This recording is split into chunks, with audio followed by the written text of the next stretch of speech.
Days after the government announced an easing of some lockdown restrictions, traffic on the streets of Nairobi is slowly picking up.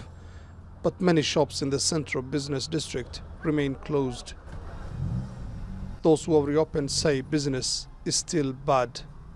All of a sudden, the streets went quiet after the announcement of the lockdown.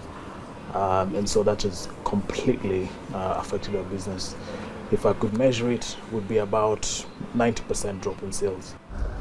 The economic crisis caused by the coronavirus outbreak is forcing hard choices not just here in Nairobi, but across Africa. Many governments are struggling to find the money to fight the pandemic and shore up their economies. The World Bank and the IMF have asked lenders to suspend debt payments for African countries struggling under the COVID-19 outbreak.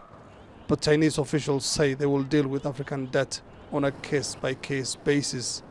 What happens next depends on China, which is not only Africa's top trading partner, but also its top lender.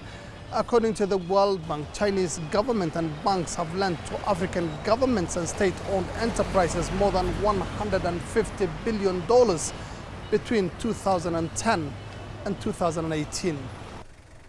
Most of this money has gone into the development of infrastructure projects such as roads, railway lines, and ports. China is in a bind because they want to be able to continue to lend to Africa after COVID-19 to make money and to have influence.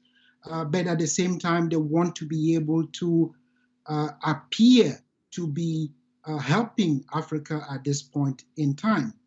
More than 100 international and non-governmental organizations have reinforced calls for a cancellation of all debt payments in 2020. But many banks are reluctant to risk their credit ratings, and private bond holders are unlikely to do so. But even if all debt payments were suspended this year, there's still trouble ahead for African countries. Most collect relatively little tax and revenues have decreased because of the lockdowns. So once this crisis is over, a lot of repayments will have to be made.